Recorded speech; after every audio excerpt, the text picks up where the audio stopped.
വയനാട്ടിൽ വെച്ച് ജനസമ്പർക്കം പരിപാടി നടത്തിക്കൊണ്ടിരിക്കുകയാണ്. നിങ്ങൾക്കറിയാം, എപ്പോഴും ആന ഇറങ്ങുന്ന സ്ഥലമാണ്. അപ്പോൾ രാത്രി 10-12 മണി ആകാറായപ്പോഴും തീർന്നിട്ടില്ല, ഒരുപാട് പേര് നിൽക്കുന്നു. പിന്നെ ഉമ്മൻചാണ്ടി അത് അവരെ നോക്കിക്കൊണ്ടിരിക്കുകയാണ്, ശ്രദ്ധിച്ചുകൊണ്ടിരിക്കുകയാണ്, കേട്ടുകൊണ്ടിരിക്കുക. അപ്പോൾ കൂടെ ഉണ്ടായിരുന്നവർ പറഞ്ഞു, സാറേ ഇത് വലിയ റിസ്ക്കാണ് ഇവിടെ ഇനിയും തുടരുന്നത്, ആനയൊക്കെ എപ്പോൾ വേണമെങ്കിലും ഇറങ്ങാം, അതുകൊണ്ട് നമുക്ക് തൽക്കാലം ഇത് നിർത്തിവെക്കാമെന്ന് പറഞ്ഞു. അപ്പോൾ അദ്ദേഹം എന്തു പറഞ്ഞു എന്നറിയാമോ? ഈ ഇരിക്കുന്ന എല്ലാവർക്കും ആനപ്പേടിയില്ലേ? അവരെ ആന ഉപദ്രവിക്കുന്നുവെങ്കിൽ എന്നെയും ഉപദ്രവിച്ചു കൊള്ളട്ടെ, എല്ലാവരെയും കണ്ടിട്ടേ പോകൂ എന്ന് പറഞ്ഞ് അവിടെ ഇരുന്ന് കണ്ടിട്ട് പോയ മനുഷ്യനാണ് ഉമ്മൻചാണ്ടി. നമസ്കാരം. വയനാട്ടിൽ ആന ഇറങ്ങുന്ന സ്ഥലത്ത് രാത്രി 2 മണിക്ക് കൊടും മഞ്ഞത്ത് തൻ്റെ മുമ്പിൽ തടിച്ചു കൂടിയിരിക്കുന്ന ജനാവലിയിലെ അവസാന ആളെയും താൻ കേട്ടുകൊണ്ട് മാത്രമേ, അല്ലെങ്കിൽ അവരുടെ അവസാന ആളുടെ പ്രശ്നവും എന്താണെന്ന് കേട്ടതിന് ശേഷം മാത്രമേ താൻ ഇവിടെ നിന്ന് പോകുകയുള്ളൂ എന്നാണ് ഉമ്മൻചാണ്ടി പറഞ്ഞത്. പുതുപ്പള്ളിയിൽ മുൻ മുഖ്യമന്ത്രി ഉമ്മൻചാണ്ടിയുടെ 1ാം ചരമവാർഷിക ദിനത്തോടനുബന്ധിച്ച് കോളേജ് അധ്യാപികയും സാമ്പത്തികകാര്യ വിദഗ്ധയുമായ മേരി ജോർജിന്റെ അനുസ്മരണ പ്രഭാഷണത്തിലാണ് ഉമ്മൻചാണ്ടിയെക്കുറിച്ച് അവർ ഇങ്ങനെ വരച്ചുവെച്ചത്. ജനകീയ സമ്പർക്ക പരിപാടി വയനാട്ടിലെത്തുന്ന സമയം ആദിവാസികൾ ഉൾപ്പെടെയുള്ള ധാരാളം ആളുകൾ ഉമ്മൻചാണ്ടിയെ കേൾക്കുവാൻ വേണ്ടി തടിച്ചുകൂടിയിരിക്കുന്നു. അതിരാവിലെ തുടങ്ങിയ ചടങ്ങാണ്. രാത്രി 2 മണിയായിട്ടും ജനങ്ങൾ പിരിഞ്ഞു പോകുന്നില്ല, അഥവാ ജനങ്ങൾ ഓരോരോ പ്രശ്നങ്ങളുമായി ഉമ്മൻചാണ്ടിയെ കാണാൻ വേണ്ടിയിരിക്കുന്നു. ആ സമയത്താണ് സെക്യൂരിറ്റി സ്റ്റാഫിലുള്ള 1-2 ആളുകൾ വന്ന് ഉമ്മൻചാണ്ടിയോട് പറയുന്നത്, സാർ ഇവിടെ ആന ഇറങ്ങുന്ന സ്ഥലമാണ്, സുരക്ഷാ ഭീഷണിയുണ്ട്, അതുകൊണ്ട് നമുക്ക് ഈ ചടങ്ങ് എത്രയും പെട്ടെന്ന് അവസാനിപ്പിക്കണം എന്ന് അവർ പറഞ്ഞു കഴിഞ്ഞപ്പോൾ ഉമ്മൻചാണ്ടി അവരോട് തിരിച്ചു പറഞ്ഞത് ഇങ്ങനെയാണെന്നാണ് പറഞ്ഞത്. അതായത് ഈ കൂടിയിരിക്കുന്ന ആളുകൾക്ക് എല്ലാവർക്കും ജീവഭയമുണ്ടല്ലോ. ആന ഇറങ്ങുകയാണെങ്കിൽ ആന എന്നെ മാത്രമല്ലല്ലോ ഉപദ്രവിക്കുക, അവരെ കൂടി ഉപദ്രവിക്കില്ലേ? തീർച്ചയായും അങ്ങനെ ഒരു സന്ദർഭം വരികയാണെങ്കിൽ പിന്നെ ഞാൻ മാത്രം ഒഴിഞ്ഞു മാറിയെന്നതുകൊണ്ട് എന്താണ് കാര്യം? അതുകൊണ്ട് തീർച്ചയായും ആന വരുന്നെങ്കിൽ വരട്ടെ, അതുവരെയും ഈ കൂടിയിരിക്കുന്ന ആളുകളുടെ അവസാന പ്രശ്നവും എന്താണെന്ന് കേട്ടതിന് ശേഷം മാത്രമേ ഞാൻ പോവുകയുള്ളൂ. അഥവാ ഒരാൾ പോലും അവശേഷിക്കുന്നുണ്ടെങ്കിൽ അയാളെ കൂടി കേട്ടിട്ട് അയാളുടെ പ്രശ്നം എന്താണെന്ന് പഠിച്ചിട്ടേ ഞാൻ ഇവിടെ നിന്ന് പോകൂ. അതായിരുന്നു ഉമ്മൻചാണ്ടി. ജനകീയ സമ്പർക്ക പരിപാടി എന്ന് പറഞ്ഞാൽ ഒരു ഭരണാധികാരി എങ്ങനെയാണ് ജനങ്ങളോട് ഇടപഴകേണ്ടത്, എങ്ങനെയാണ് അവരുടെ ഇടയിൽ നിന്നുകൊണ്ട് അവരുടെ പ്രശ്നങ്ങൾ മനസ്സിലാക്കേണ്ടത് എന്നാണ് മേരി ജോർജ് അനുസ്മരിച്ചത്. ഇന്ന് 48 കാറുകളുടെ അകമ്പടികളോടുകൂടി ചീറിപ്പാഞ്ഞ് നടക്കുന്ന മന്ത്രിമുഖ്യന്മാർ നാട് ഭരിക്കുന്ന അവസരത്തിലാണ് ഉമ്മൻചാണ്ടിയെ പോലുള്ള ആൾ രാത്രി 2 മണിക്കും കൊടും മഞ്ഞുള്ള സമയത്ത് വയനാട്ടിൽ ആന ഇറങ്ങുന്ന സ്ഥലത്ത് ജനങ്ങളുമായി സംബന്ധിച്ചു നിൽക്കുന്നു എന്ന് പറയുമ്പോൾ എന്തായിരുന്നു ഒരു ഭരണാധികാരിക്ക് ജനങ്ങളോടുള്ള പ്രതിബദ്ധത എന്നാണ് മേരി ജോർജ് തന്റെ വാക്കുകളിലൂടെ ഉമ്മൻചാണ്ടിയെ വരച്ചിട്ടത്. കേരളത്തിൽ 14ഓളം മെഡിക്കൽ കോളേജുകളാണ് ഉമ്മൻചാണ്ടി സർക്കാരിന്റെ ഭാവനയിൽ ഉണ്ടായിരുന്നത്, പ്രഖ്യാപനത്തിൽ ഉണ്ടായിരുന്നത്. എന്നാൽ ഇതിനെല്ലാം തുരങ്കം വച്ചത് LDF സർക്കാരാണ് എന്നുകൂടിയാണ് മേരി ജോർജ് ഉമ്മൻചാണ്ടിയുടെ വികസന സ്വപ്നങ്ങളെ കുറിച്ച് പറഞ്ഞപ്പോൾ പങ്കുവച്ചത്. വയനാട്ടിൽ നിന്നും ഒരു വനിതാ മന്ത്രി ഉണ്ടായിരുന്നിട്ട് പോലും അക്കാലത്ത് ഉമ്മൻചാണ്ടിയുടെ സ്വപ്നമായിരുന്ന വയനാട്ടിലെ മെഡിക്കൽ കോളേജ് എന്ന സ്വപ്നം സാക്ഷാത്കരിക്കുവാൻ വേണ്ടി അദ്ദേഹത്തിനായില്ല. പിന്നീടാണ് വയനാട്ടിൽ അങ്ങനെ ഒരു സംരംഭം ഉണ്ടായതെന്നും എന്നാൽ അതിപ്പോൾ വളരെ ശോച്യാവസ്ഥയിലാണ് പോകുന്നതെന്നും അല്ലെങ്കിൽ പ്രവർത്തിക്കുന്നതെന്നും മേരി ജോർജ് അനുസ്മരിക്കുകയുണ്ടായി. എന്തായാലും ഇനി ഒരു UDF സർക്കാർ കേരളത്തിൽ അധികാരത്തിൽ വരുന്ന മുറയ്ക്ക് തീർച്ചയായും വയനാട്ടിലെ മെഡിക്കൽ കോളേജ് ഉമ്മൻചാണ്ടി വിഭാവനം ചെയ്ത രീതിയിൽ തന്നെ പ്രവർത്തിക്കും. അതിന് തക്ക രീതിയിലുള്ള ആർജവത്തോട് കൂടിയായിരിക്കണം ഇനി വരുന്ന UDF സർക്കാരുകൾ അധികാരത്തിലേറേണ്ടത് എന്നുകൂടിയുള്ള ഒരു പ്രസക്തിയും പ്രാധാന്യവും മേരി ജോർജ് തന്റെ വാക്കുകളിൽ ഉൾപ്പെടുത്തിയിരുന്നു. കാരണം ഉമ്മൻചാണ്ടിയുടെ സ്വപ്നമായിരുന്നു അവശത അനുഭവിക്കുന്ന വയനാട്ടിലെ നിവാസികൾക്ക് വേണ്ടി ഒരു ചികിത്സാ സൗകര്യങ്ങൾ, സമ്പൂർണ്ണ ചികിത്സാ സൗകര്യങ്ങളുള്ള ഒരു മെഡിക്കൽ കോളേജ്. അദ്ദേഹത്തിന്റെ മരണശേഷമെങ്കിലും UDFന് അധികാരം കിട്ടുകയാണെങ്കിൽ തീർച്ചയായും ആ സ്വപ്നം സാക്ഷാത്കരിക്കുവാൻ വേണ്ടി ഇനി വരുന്ന UDF സർക്കാരുകൾ അത്തരത്തിലുള്ള കാര്യങ്ങൾക്കാണ് മുൻഗണന നൽകേണ്ടത് എന്നുകൂടിയാണ് മേരി ജോർജ് തന്റെ പ്രസംഗത്തിൽ അനുസ്മരിച്ചത്. ഉമ്മൻചാണ്ടിയെ സംബന്ധിച്ചിടത്തോളം ഉമ്മൻചാണ്ടി ഒരു മനുഷ്യൻ എന്ന രീതിയിൽ അല്ലെങ്കിൽ ഒരു ഭരണാധികാരി എന്ന രീതിയിൽ പലർക്കും പല രീതിയിലാണ്. കടൽ കാണുന്നത് പോലെയോ ആനയെ കാണുന്നത് പോലെയാണ്. ഓരോ ആംഗിളിൽ നിന്നും ഓരോ ആളുകൾ ഓരോ രീതിയിലാണ് ഉമ്മൻചാണ്ടിയെ നോക്കിക്കാണുന്നത്. അത് എന്ത് തന്നെയായാലും ഉമ്മൻചാണ്ടി എന്ന മനുഷ്യൻ, ഉമ്മൻചാണ്ടി എന്ന രാഷ്ട്രീയക്കാരൻ അല്ലെങ്കിൽ ഉമ്മൻചാണ്ടി എന്ന ഭരണാധികാരി ഓരോരോ മനുഷ്യരിലും ഉണ്ടാക്കിയിരിക്കുന്ന സ്നേഹസാന്ത്വനത്തിന്റെ, കാരുണ്യത്തിന്റെ, സ്പർശനത്തിന്റെ ഉദാഹരണം തന്നെയാണ് അദ്ദേഹത്തിന്റെ കല്ലറയിലേക്കുള്ള ജനങ്ങളുടെ പ്രവാഹം. ഇത് ഒരു യഥാർത്ഥ നേതാവിന് ജനങ്ങൾ അർപ്പിക്കുന്ന സ്മരണാഞ്ജലി തന്നെയാണ്, സ്നേഹാഞ്ജലി തന്നെയാണ്.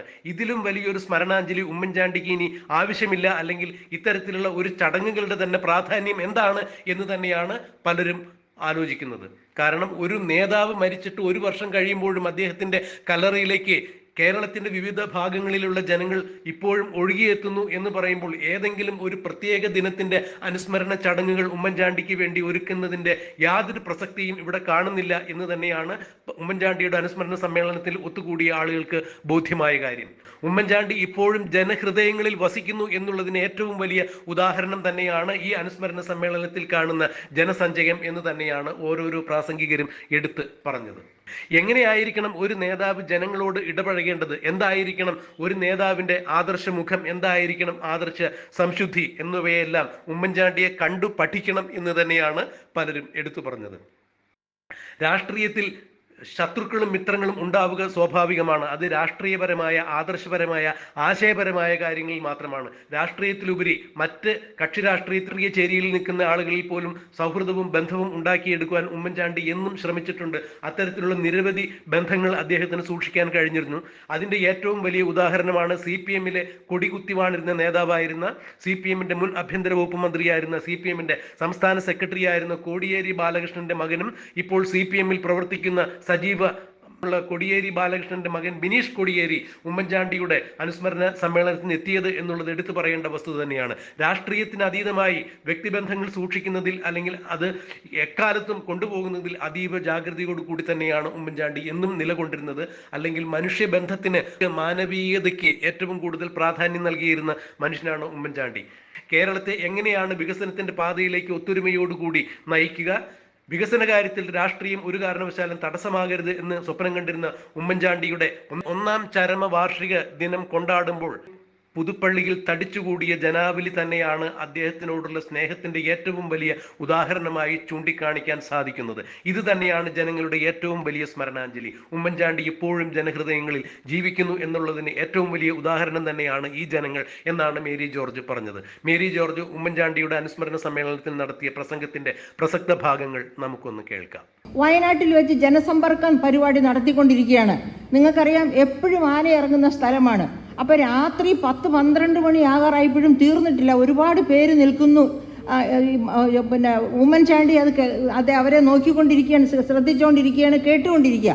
അപ്പം കൂടെ ഉണ്ടായിരുന്നവർ പറഞ്ഞു, സാറേ ഇത് വലിയ റിസ്ക്കാണ് ഇവിടെ ഇനിയും തുടരുന്നത്, ആനയൊക്കെ എപ്പോൾ വേണമെങ്കിലും ഇറങ്ങാം, അതുകൊണ്ട് നമുക്ക് തൽക്കാലം ഇത് നിർത്തിവെക്കാമെന്ന് പറഞ്ഞു. അപ്പോൾ അദ്ദേഹം എന്തു പറഞ്ഞു എന്നറിയാമോ? ഈ ഇരിക്കുന്ന എല്ലാവർക്കും ആനപ്പേടിയില്ലേ?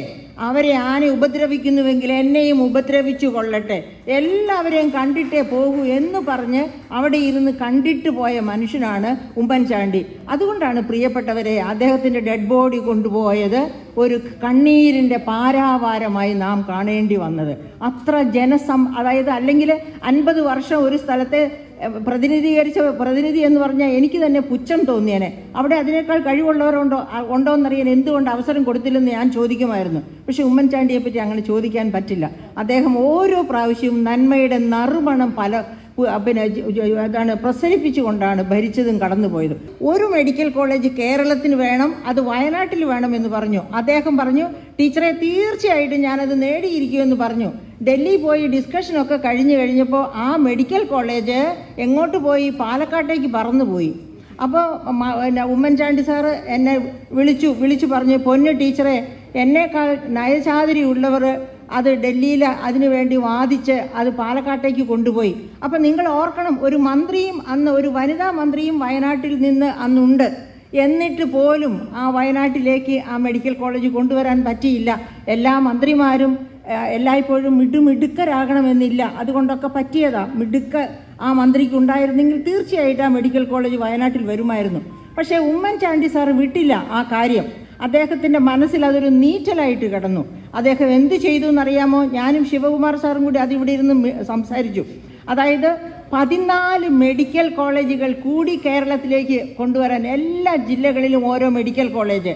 ആ മെഡിക്കൽ കോളേജിൽ ഒന്ന് തിരുവനന്തപുരത്തും വന്നു. ആ തിരുവനന്തപുരത്തെ മെഡിക്കൽ കോളേജ് ജനറൽ ആശുപത്രിയും പിന്നെ സ്ത്രീകളുടെ ആശുപത്രി ഉണ്ടല്ലോ, അതെ, അത് രണ്ടും കൂടി ചേർത്ത് മെഡിക്കൽ കോളേജായിട്ട് ഡിക്ലയർ ചെയ്ത് ഇനോഗ്രേഷനും നടത്തി. പക്ഷേ LDF ഗവൺമെൻറ് വന്നപ്പോൾ അത് തട്ടിക്കളഞ്ഞു. പക്ഷേ വയനാട്ടിലെ മെഡിക്കൽ കോളേജ് ഒരെണ്ണം അനുവദിച്ചു. ഇങ്ങനെ ഈ 14 മെഡിക്കൽ കോളേജിൽ ഒന്ന് വയനാടിന് കിട്ടി.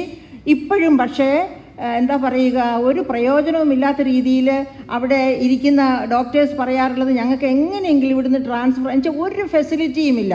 നമുക്കറിയാം ആന കുത്തി വരുന്നവരെ അവിടുന്ന് എടുത്ത് മെഡിക്കൽ കോളേജ് കോഴിക്കോട് കൊണ്ടുപോകണം. വയനാട്ടിലൊരു മെഡിക്കൽ കോളേജ് ഉണ്ടായിട്ടും.